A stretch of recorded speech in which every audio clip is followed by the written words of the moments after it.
स्वागत है आप सभी का इस नए लेक्चर में। सेकेंड लेक्चर चल रहा है हमारा। तो इस लेक्चर में हम फर्स्ट टॉपिक स्टार्ट करेंगे, fundamental of estimating and costing. Fundamental means क्या होता है, एक बेसिक मान लो आप एस्टिमेटिंग एंड कॉस्टिंग का हम इस चैप्टर में कवर करेंगे पूरा का पूरा। तो वेटेज ऑफ मार्क कितने लिए चैप्टर है, 12 मार्क्स के लिए चैप्टर आता है। और एक मेन बात कि इस पर थ्योरी क्वेश्चन आ जाएगा एग्जाम में, इस पर प्रॉब्लम नहीं आता। फर्स्ट चैप्टर पर पूरा का पूरा थ्योरी क्वेश्चन ही आ जाता है 12 मार्क्स के लिए। तो चलो शुरू करते हैं हम फर्स्ट चैप्टर। तो सबसे पहले हम इस लेक्चर में सिलेबस देखेंगे, सिलेबस कि हम इस चैप्टर में हम क्या क्या कवर करेंगे पूरा का पूरा अकॉर्डिंग टू MSBT पैटर्न। जो भी हमें MSBT ने सिलेबस दिया है वो सब कुछ मैं कवर करूंगा फर्स्ट चैप्टर में। तो चलो देखते हैं first point 1.1 estimating and costing meanings and purpose. Means हमें उसका मीनिंग देखना है और उसके पर्पस क्या होता है वो भी देखेंगे हम। Administrative approval, technical sanction and budget provision, ये भी हम देख लेंगे किसे क्या कहते हैं, वो सब कुछ हम फर्स्ट 1.1 में कवर करेंगे।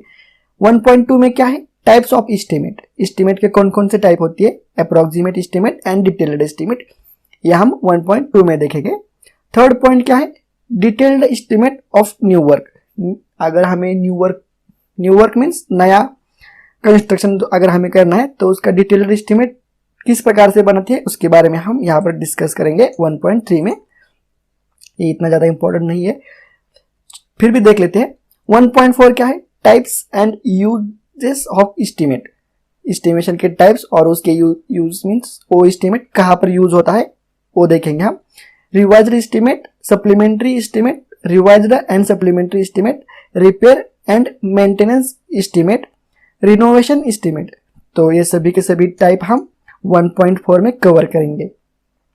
तो एक इसके टाइप है, मैं बता दूं आपको, ये डिटेल्ड एस्टिमेट के टाइप है ये 1.4 में। 1.5 क्या है, roles and responsibility of estimator. Estimator इसका मतलब क्या होता है, जो एस्टिमेशन निकालता है ना तो उसे हम एस्टिमेटर बोलते हैं। मीन्स अगर मान लो एक कंस्ट्रक्शन का हम एस्टिमेशन निकाल रहे हैं तो जो आदमी वो एस्टिमेशन निकालता है ना तो उसे हम एस्टिमेटर बोलते हैं।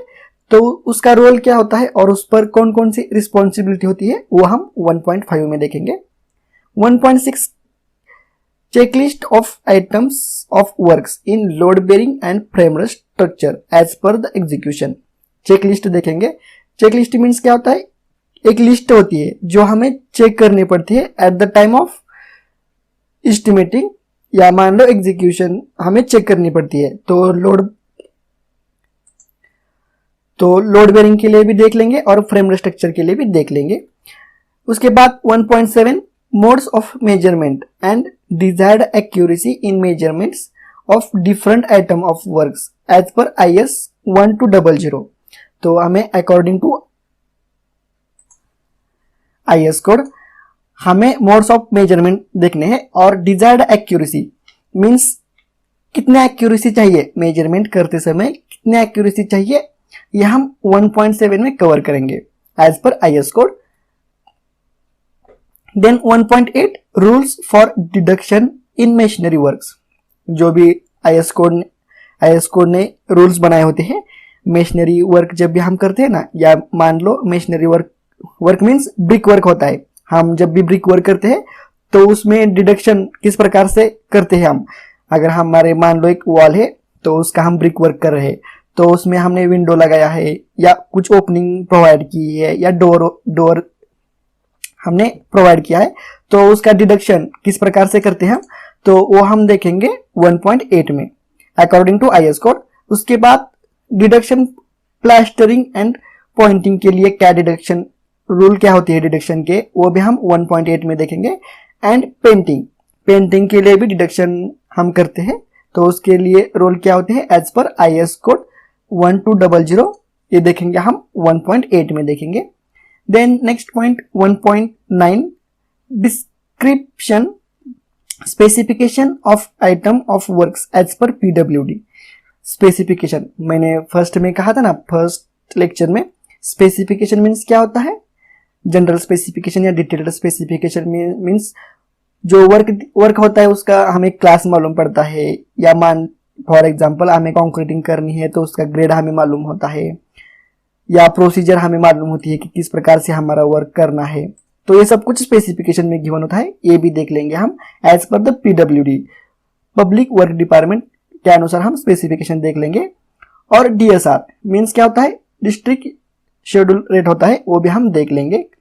इसका इस्तेमाल किस लिए करते हैं, किस प्रकार से हम कहाँ से लेते हैं, क्या होता है, सब कुछ हम 1.9 में कवर करेंगे। 1.10 क्या है, यह हमारा लास्ट पॉइंट है इस चैप्टर का। Standard format of measurement sheet. जो हम मेजरमेंट शीट मीन्स हम एस्टिमेशन निकालते समय हम मेजरमेंट शीट यूज करते हैं, तो उसका फॉर्मेट किस प्रकार से होना चाहिए यह हम 1.10 में देखेंगे। उसके बाद abstract sheet and face sheet. तो फेस शीट का और एब्स्ट्रैक्ट शीट का भी फॉर्मेट किस प्रकार से होता है। एब्स्ट्रैक्ट शीट हम किस लिए यूज करते हैं, बिल्डिंग की कॉस्ट या मान लो जो भी वर्क है हमारा उसकी कॉस्ट निकालने के लिए हम एब्स्ट्रैक्ट शीट का यूज करते हैं, और फेस शीट भी हम यूज करते हैं। तो फेस शीट किसे कहते हैं, क्या होता है, यह हम सब कुछ 1.10 में कवर करेंगे और उसका फॉर्मेट भी देख लेंगे 1.10 में। तो यहाँ पर सिलेबस जो है पूरा का पूरा कवर हो चुका, मीन्स आपको एक अंडरस्टैंड हो चुका होगा कि हम फर्स्ट चैप्टर जो है ना, यूनिट नंबर 1 हमारा fundamental of estimating and costing, तो इसमें क्या क्या कवर करेंगे ये आपको एक थोड़ा सा आइडिया आ चुका होगा, और आपको इस सब्जेक्ट के बारे में भी पूरा का पूरा पता चल गया होगा कि एस्टिमेटिंग एंड कॉस्टिंग में हम क्या करेंगे, एक्चुअल में हम क्या सीखेंगे। तो ये रहा सिलेबस रहा फर्स्ट चैप्टर का। अब हम फर्स्ट चैप्टर का थोड़ा इंट्रोडक्शन देखते हैं। तो चलो सबसे first point, estimating and costing is required to be prepared for every work to now quantity of material and cost of the work. तो क्या कहा इसने, estimating and costing is required होती है हर एक वर्क के लिए। मान लो हम बिल्डिंग का कंस्ट्रक्शन कर रहे हैं, या हम रोड कंस्ट्रक्शन कर रहे हैं, या कुछ भी काम हो, हम एक टावर का कंस्ट्रक्शन कर रहे हैं या ब्रिज कंस्ट्रक्शन कर रहे हैं, तो उसके लिए हमें एस्टिमेटिंग एंड कॉस्टिंग निकालनी ही पड़ती है। ये फर्स्ट स्टेप होती है। जब भी टेंडर के लिए भी हमें एस्टिमेटिंग और कॉस्टिंग निकालनी पड़ती है, ये बहुत इंपॉर्टेंट होती है। ये सिविल इंडस्ट्री में एस्टिमेटिंग एंड कॉस्टिंग सब कुछ अगर मान लेते हैं, पूरी की पूरी सिविल इंडस्ट्री इस पर डिपेंड होती है, एस्टिमेटिंग और एंड कॉस्टिंग पर। अगर हमारी कॉस्टिंग गलत आ चुकी तो हमें बहुत लॉस भी हो सकता है। एस्टिमेटिंग भी बहुत अच्छी तरीके से हमें पता चलना चाहिए कि साइड पर कितनी क्वांटिटी भेजनी चाहिए, कितनी क्वांटिटी लगेगी वर्क खत्म करने में। ये सब कुछ एस्टिमेटिंग और कॉस्टिंग के अकॉर्डिंग ही हमें पता चलता है।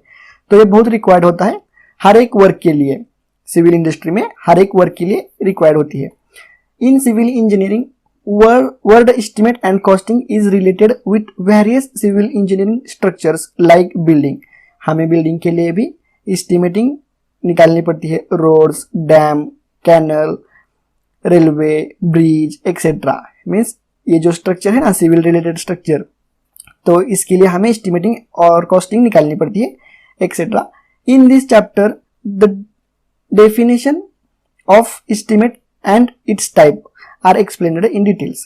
तो इस चैप्टर में हम क्या देखेंगे, डेफिनेशन देखेंगे एस्टिमेटिंग एंड कॉस्टिंग की, एंड टाइप्स, जो भी टाइप्स होते हैं ना, जो भी यहाँ पर हमने 1.2 में या 1.4 में हमने जो डिस्कस किया ना एस्टिमेशन के टाइप, वो हम इस चैप्टर में देखेंगे। और क्या क्या देखने वाले हैं हम इस चैप्टर में, ये तो मैंने कवर किया है। ये पूरे के पूरे 1.1 to 1.10 ये सब कुछ सिलेबस हम कवर करेंगे। तो इस लेक्चर में बस इतना ही। नेक्स्ट लेक्चर में हम फर्स्ट पॉइंट स्टार्ट करेंगे, 1.1 जो भी है ना हमारा, वो हम स्टार्ट करेंगे। तो मिलते हैं हम नेक्स्ट लेक्चर में।